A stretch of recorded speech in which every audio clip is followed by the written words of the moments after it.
Welcome back to Season Liberally. Today we're going to be making French fries you can make at home. Stick around.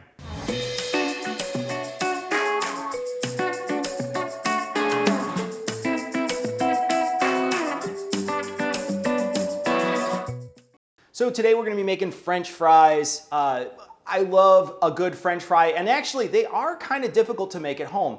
Most of the fries that you buy when you go out, if you go to a fast food place or even a place that has fries on the menu, let's say a bar or a pub grub, even fine dining restaurants, most of the time those French fries will be frozen. These French fries today will be frozen as well. We're going to be cutting them, preparing them, and then we're going to be freezing them.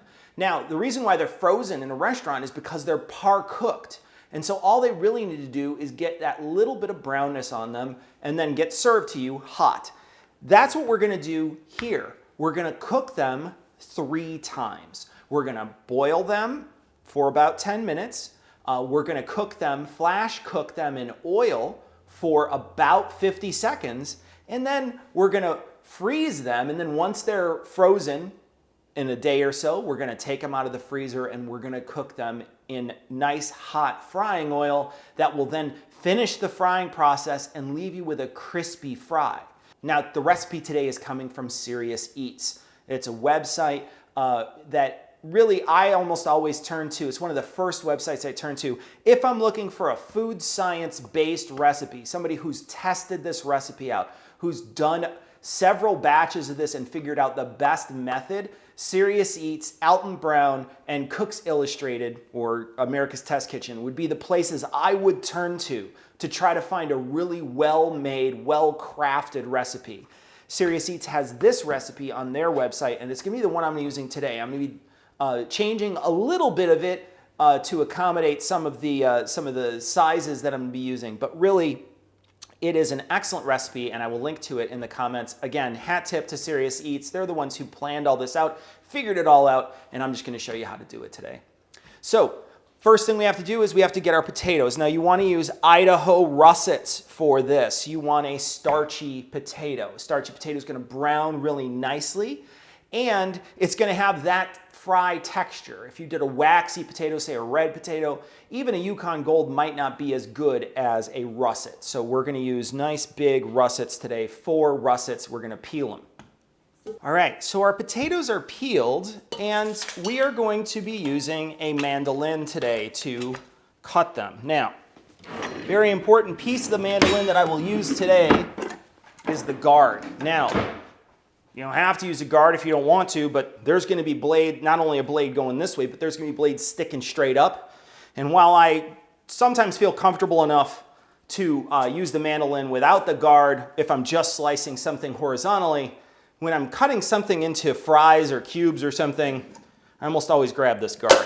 So I'm going to get ready to cut these, but once they're cut, I'm actually going to be dropping them directly into water. So I have my pot with the gallon of water in it. To that pot, I'm going to add a 1/4 cup of kosher salt, which is 4 tablespoons, and 4 tablespoons of white vinegar, or a 1/4 cup. Now, here's what I want you to you can use distilled vinegar, which is what I'm using today. But if you don't have distilled vinegar, you can use a vinegar that's not going to discolor your potatoes. You don't want to use like a balsamic in here. 1, it's a little sweet for this, and 2, it would maybe change the color, so you don't want to do that. If you don't have distilled vinegar, you can use a vinegar that doesn't have any sweetness to it and is light in color. So my suggestion would be apple cider vinegar, which doesn't have a lot of sweetness, but does have, and is also, maybe gold, but not perfectly white, but a little gold. That would be okay. I've actually done this recipe with apple cider vinegar before. They've turned out just fine. Don't put in like red wine vinegar or something like that. So, now I'm going to give this a stir, and then as I slice the potatoes, I'm just going to drop them right in here. Now this is cold water, and this is going to go on the stove, and we're going to cook these potatoes once they're all cut.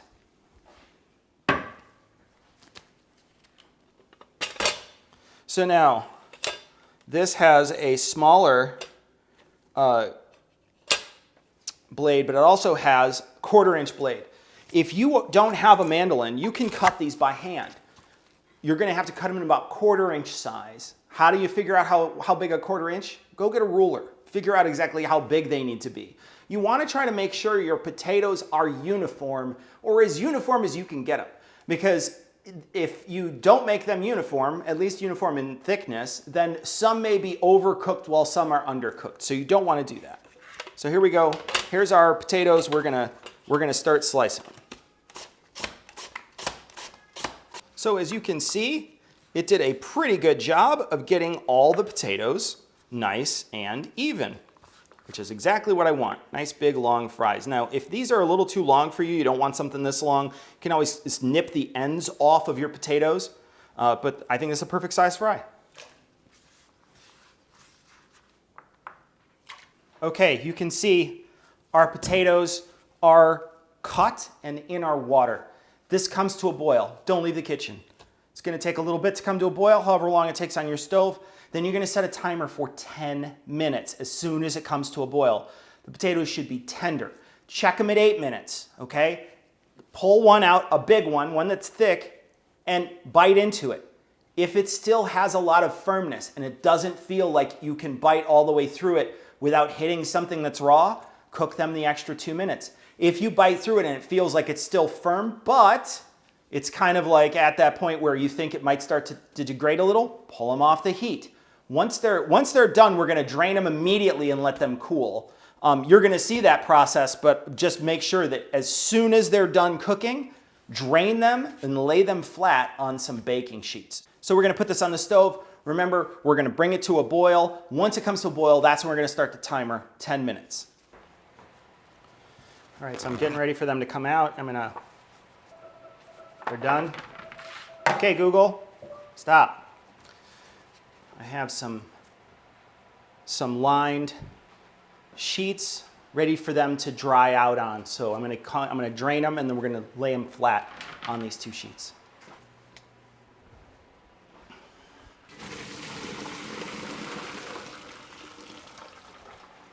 These are nice and hot, so we're gonna try to spread them out as best we can. Now I'm using gloves, so my hands will not be as affected by this, but if you are not, you can use tongs. We're trying to put them in one layer if we can, right? We wanna make sure that they cool and they dry.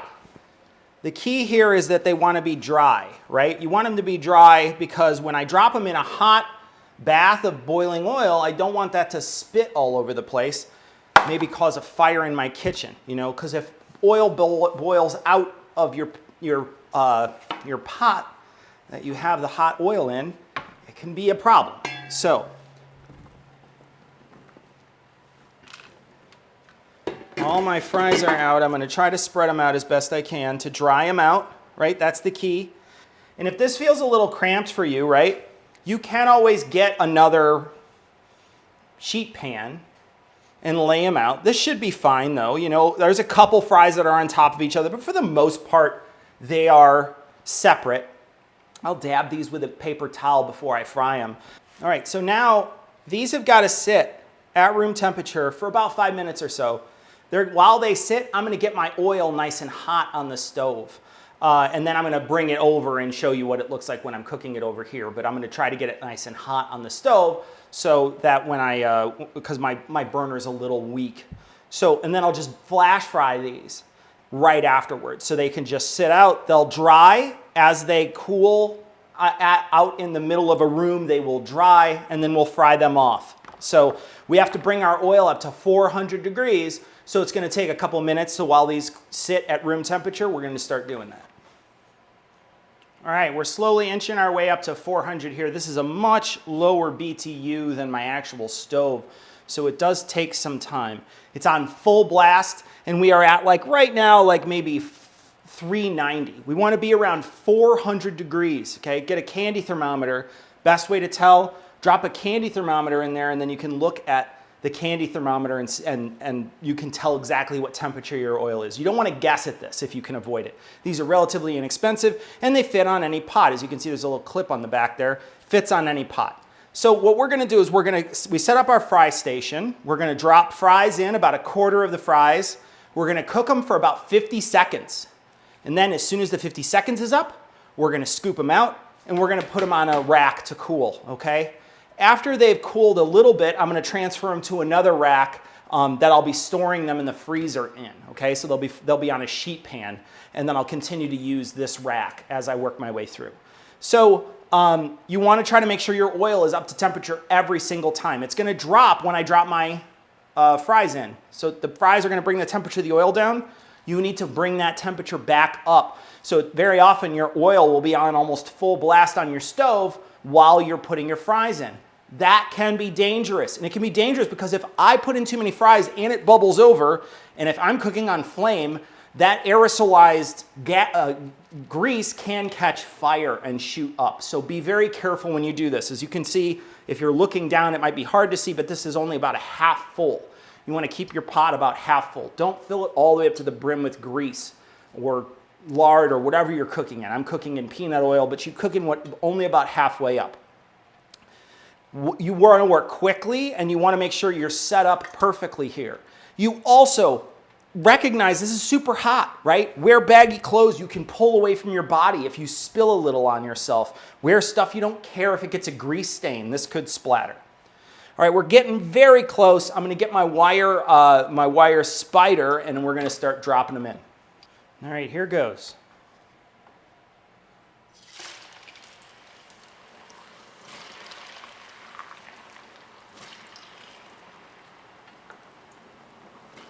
Now, do you see how high that's getting on the side? That's only halfway full, okay? Now, I like to go in a little bit, tap it just a little, make sure they're not sticking together. And this oil has dropped down to 350. So it's now got to come back up to temperature, up to 400 before I flash the next set. They've been in here for 25 seconds. They're going to need another 25 seconds.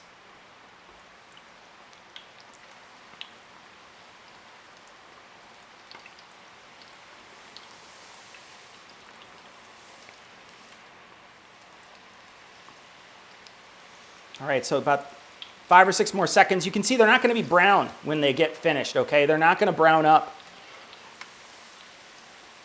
I'm going to drain them as best I can in the air and then spread them out.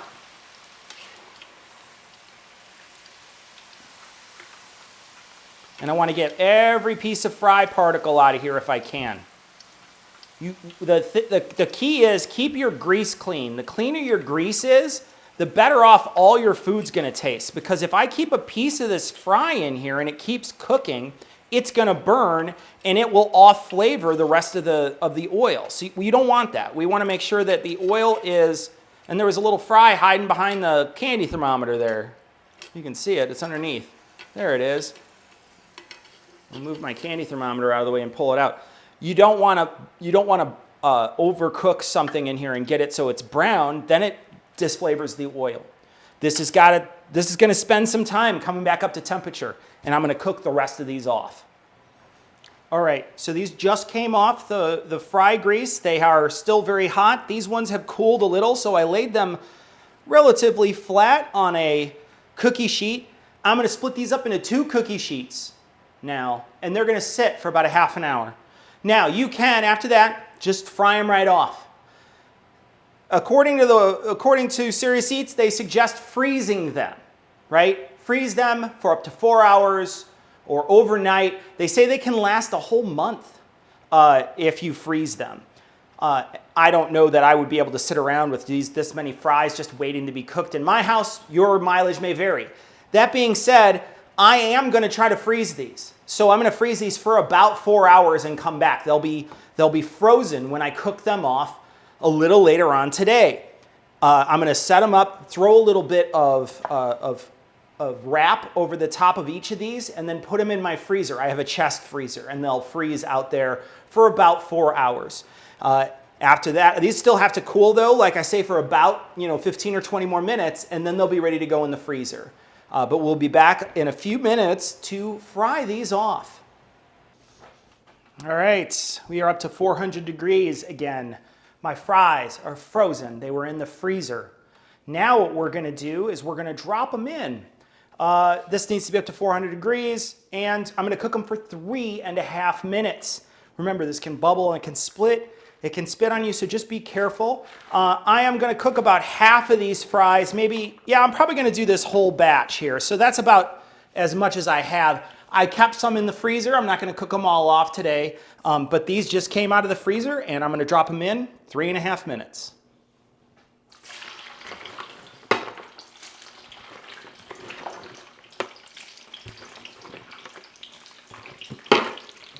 So I'm moving these around just a little to make sure they don't clump together. I want to try to keep them apart. They're gonna bring the oil temperature down, so I cranked the heat on this so it's gonna stay nice and warm. We want it to stay nice and warm throughout the whole process, as hot as we can get it. When they come out, now if you're making a bunch of batches, I'm only doing one batch, but if you're making a bunch of batches, you would let them drain for a minute or so. Then what I would do is put them in a bowl and toss a little salt on them, and then throw them in the oven, about maybe 180 degrees, 200 degree oven, while the rest of them, while the oil comes back up to 400, and then cook the rest of them off. Remember, light touch on the salt. These were actually boiled in some salt, so they have flavor inside, so be careful. Don't over salt these. Tiny dash of salt, taste it. If it tastes salty enough, that's good to go. All right, I'm going to start taking them out. As you can see, they're golden brown. I'm going to lay them so that they drain some of that oil.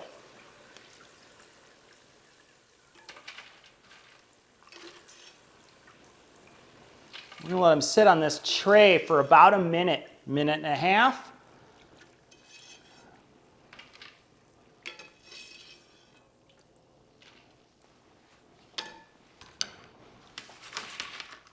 Let them drain out completely, and then we're going to toss them in the salt. All right, my fries have been sitting for a couple minutes.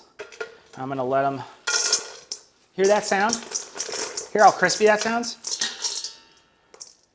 That does not sound like a mushy fry, right? So now I'm going to taste the fry without any seasoning. Use a little bit of salt. Just a little, though. Like I say, I cooked it in salt. Barely a pinch on there, but you do want to once in a while bite into some salt, so you probably want a little on there. Perfect. These fries, I'm not kidding when I say this, these are better than restaurant fries. This is made at home, right? So you know what went in it. They have a good bite to them. And not just that, what I love about them is that when they cook in that little bit of vinegar, there is kind of like a little tiny, just the tiniest touch of tartness to these.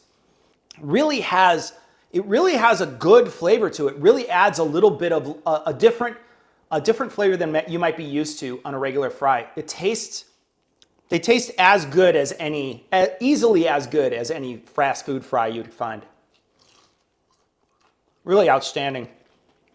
I hope you make these at home. Hat tip to Serious Eats. I did this for a big group of people that came over to the house, and we had a great time. We cooked burgers and these fries, and everyone raved about these fries. So I encourage you to cook these at home. I hope you enjoyed this video. Please like, share, subscribe. Let me know you were here in the comments or in the likes so that I keep on making these. That's going to wrap it up for this time. Catch you next time. Season liberally.